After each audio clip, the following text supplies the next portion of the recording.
Doors away. I walked in, and I walked in, and the door was open. You know, it wasn't like wide open, but like I thought I had locked it when I left. Yeah. And the door just, I turned a handle, and the door just kind of swung open, and I went, oh man, I forgot to lock the door.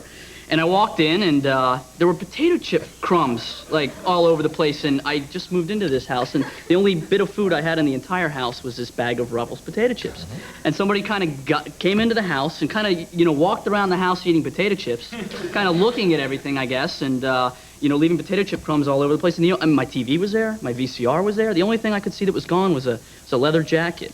You know, so it made it even more weird. Yeah. You know, I don't know, you know, the idea of somebody maybe sitting in your house waiting for you to come home. Yeah. It's a little bit scary. So someone just into, like, leather and ruffles. Leather and ruffles.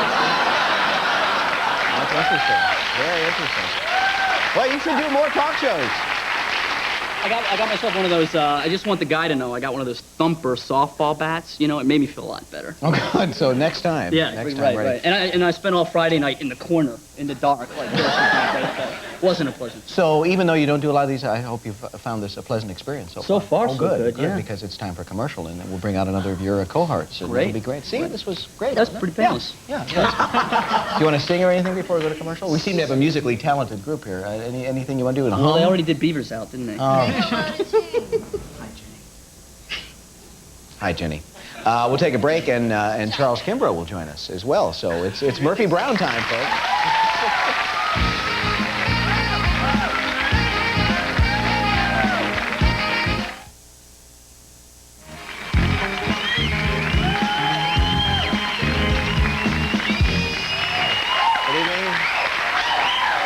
Welcome back to Donahue. Our subject today is actors who try to be singers. And our next guest is plays anchorman Jim Dial on the. Have we mentioned the series? It's called Murphy Brown. The season premiere is next Monday night at 9 o'clock on CBS. Please welcome back Charles Kimbrough. Charlie.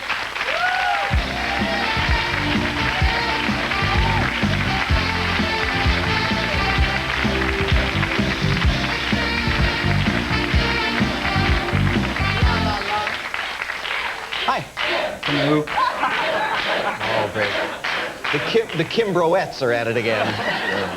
Thank you. Yeah. Just a spontaneous demonstration. Must make you feel warm all over. $10 a piece.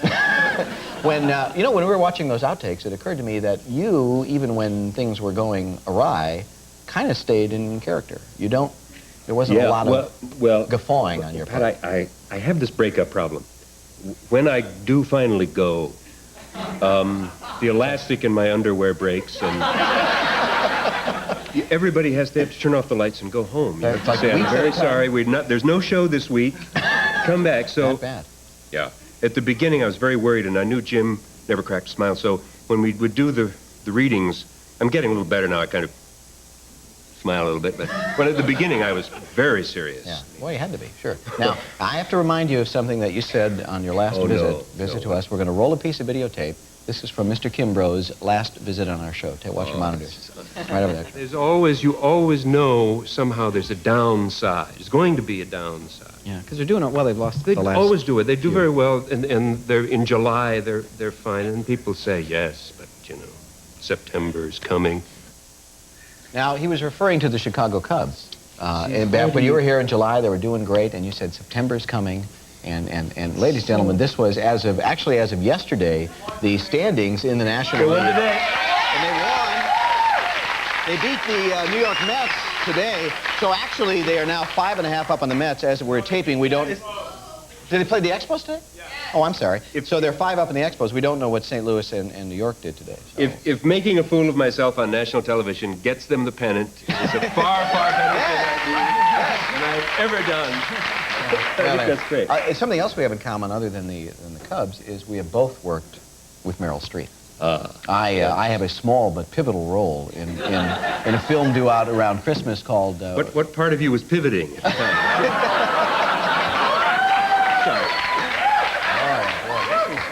We gotta hose you all down. We're loosening up nicely here. Now, you worked with her a couple of times. Yes, I did indeed. I did a season at the Phoenix Theater. This was years ago, and Meryl was very young. She was almost as young as I was. No, that's her. She was much younger than I. Yeah. But we did that, And then she did a movie, Seduction of Joe Tynan. Oh, yeah. And I had a role in that. And she was wonderful. She was wonderful all the time. She's one of those maddening people that always seems to be, cheerful and pleasant and wonderful. And she goes off and just kills the people. You know, it comes back and then she's just Meryl again, you know. I get very angry at people. And I think she has a future in this business. That was my impression watching her perform with me. Yeah, it's possible. Yeah. Your wife lives back in Dobbs Ferry, and Dobbs Ferry, New York. Yeah. And I live out here. Yeah. You're going to ask, what's happening to those people? No, I assume it's show just business. circumstances. It's show business. Is this working out okay? How often? Yes, it's working out all right. It's a little. What's her first name? Jane. Good. Just Jane. How often do you see this woman? As often as we can. I sometimes 4, 5, 6 weeks go by. Sometimes 2 months go by. On hiatuses, we kind of, go back and forth. I believe that's hiati. I'm sorry. That's okay. I used to think that was a hernia, and I came to California, and I said, we're having 3 hiatuses before Christmas, and I thought, oh. Now, is anything happening with your guy, Jim Dial, this year? Is he, I think he gets an earring. No, he doesn't. No, he doesn't. He doesn't get an earring. No, he doesn't.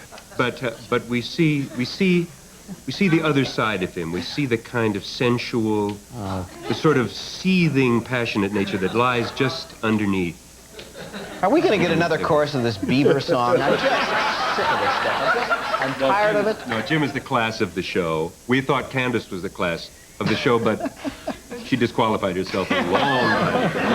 I'm getting a sense of that as we kind of go on here. Well, anyways, it's great seeing you again. And we have more folks we're going to meet. I mean, how many people are in this cast anyway? Oh, thousands. This stage is only so large, Actually, we'll meet Pat Corley in just a moment. And then we're going to meet the creator and the producers. And then I think a couple of the cameramen are coming out later just to show us some of their equipment. We'll be back in just a moment.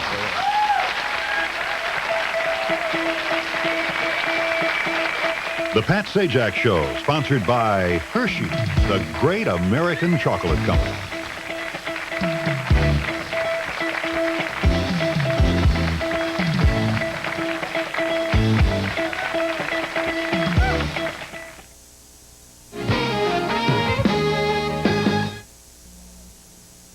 In neighborhoods all over Indianapolis, senior citizens, adults, and children are benefiting from programs at their local community centers. These centers offer educational and emergency services. Community Centers of Indianapolis coordinates the programs offered at 14 centers throughout the city. So if you or somebody you know has a need, call CCI for help. CCI and Wish TV. Together, our people are making a difference.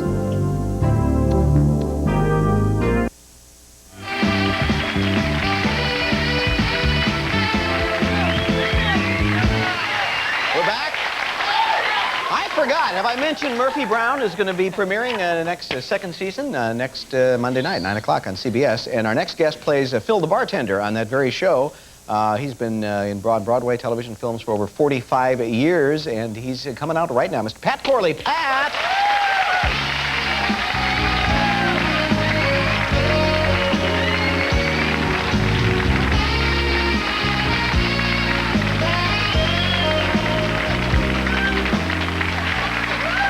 Down.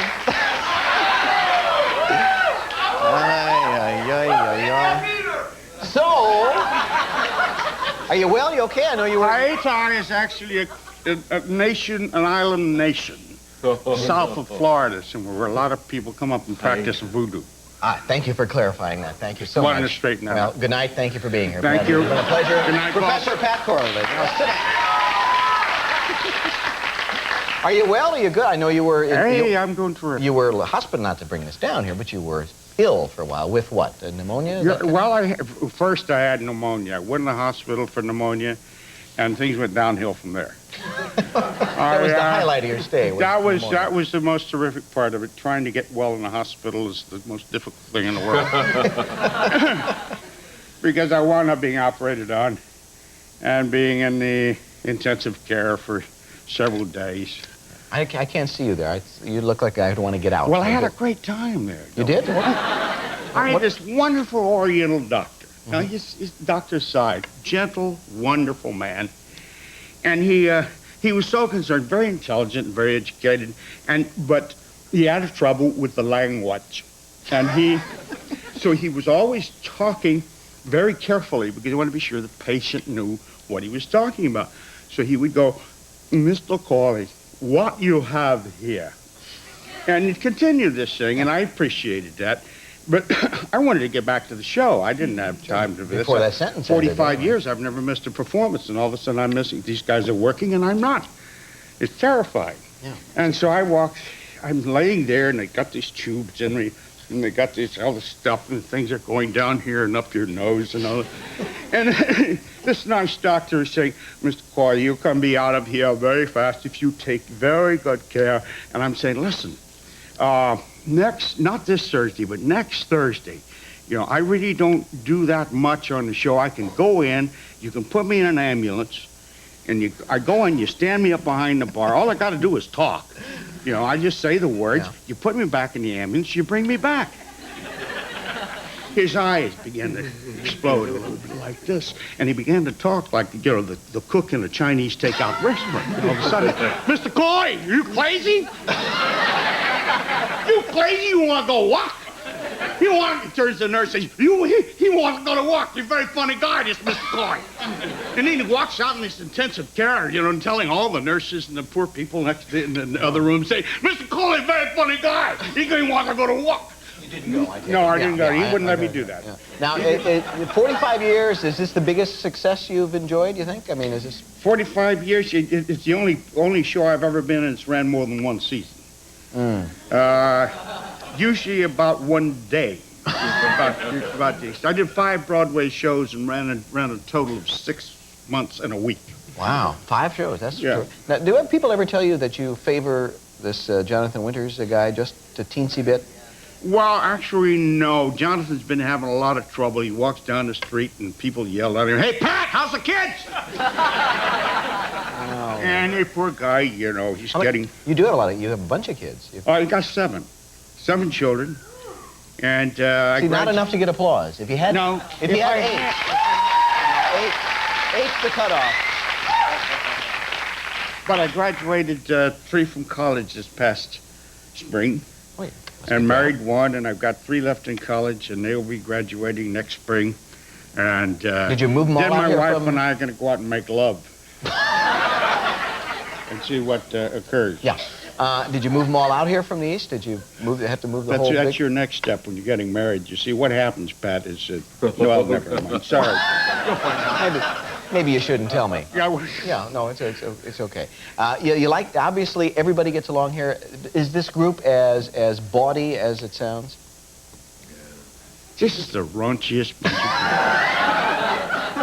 people. Now, I've been, like I said, I've done just about everything. Vaudeville, burlesque, everything. This is the raunchiest bunch of people I've ever been with in my life. What a real tribute. I thought I knew all those words until I got to this group. Now, I got news for you. I've been in one other show in all this time. You have varying degrees. Some shows are just great. Some shows are, yeah. And some shows you're glad to get out. You feel like you're getting out of prison when they're over with. But this show is so special. Yeah. What's the other show you would? The other show was doing Of Mice and Men with James Earl Jones on Broadway. You were happy with that? I was delighted. And this group of people, I love them as much as I love that group. Great to have you here. Glad you're feeling well. Thank you. Thanks very much for being with us. Well, someone had to have the bright idea of putting this group together and forming the show. And we're going to meet the creator of the show along with the executive producer and her husband, who is also executive producer. Did I explain that? Yeah, you over-explained it. Yeah, It's by one producer too many. I guess. Anyway, we got a couple of people coming out in just a minute. Stay right there.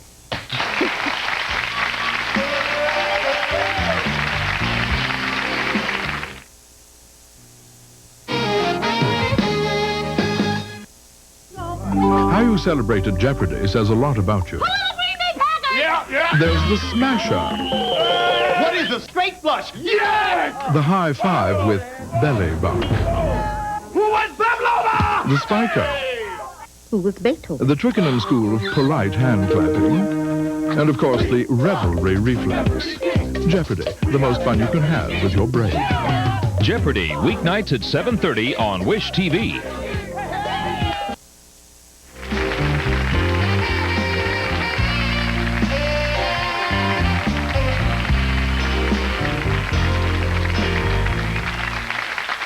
We're back with the gang from Murphy Brown, and here are the folks who put the gang together. Husband and wife producing team. She created the series, which, if we mentioned, it's called Murphy Brown, and it's premiering next Monday night at 9 o'clock on CBS.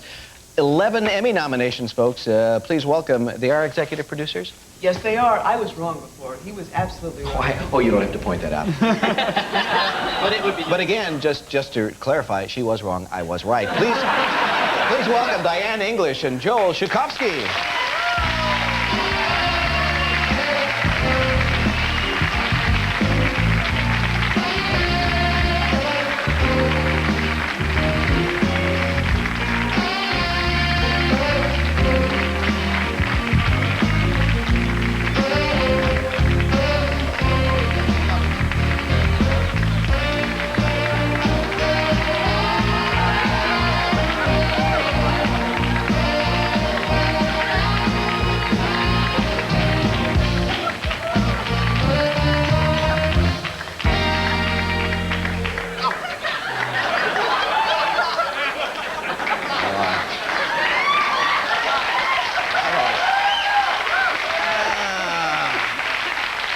Boy, listen, I got to run, but thanks for coming very much. You're eating. You're not supposed to eat on it. We're the last ones to come out, and We're hungry. Dan's eating carrots. you know, executive producers are people too.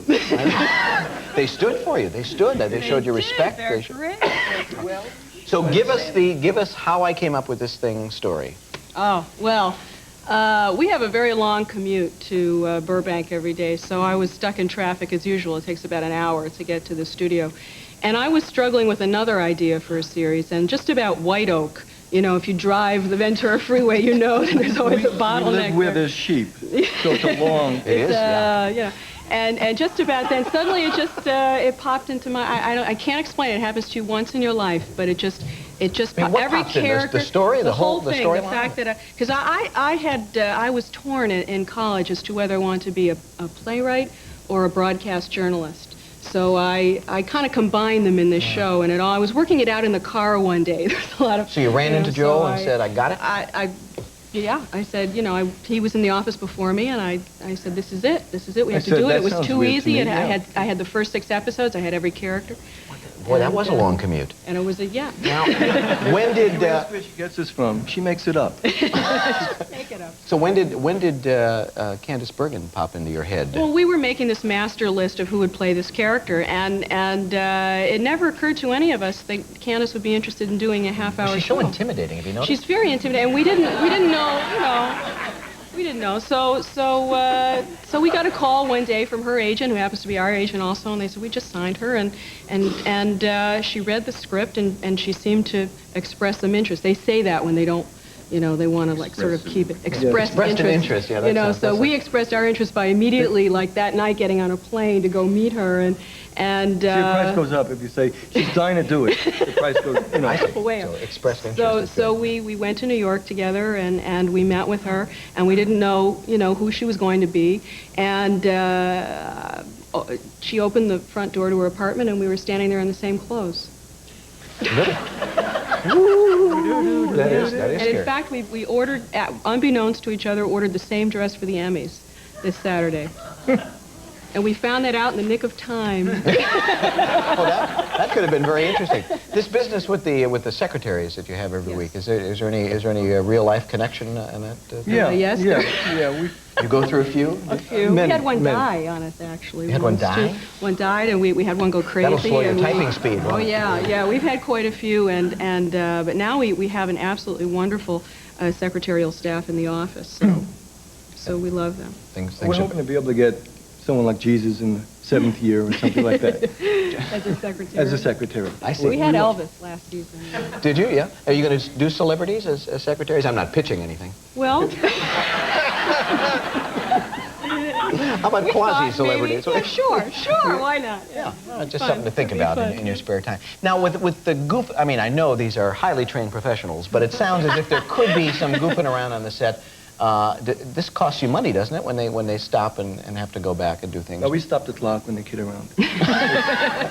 No. You don't get paid for that. No, I'm sorry. This is like your greatest working experience ever. This cast is so amazing to work with, not only professionally but as people, and you know, it just doesn't happen that often in your life. We just have a minute. When you went to CBS, Just a minute. I've been waiting back there for an hour and a half. You're right.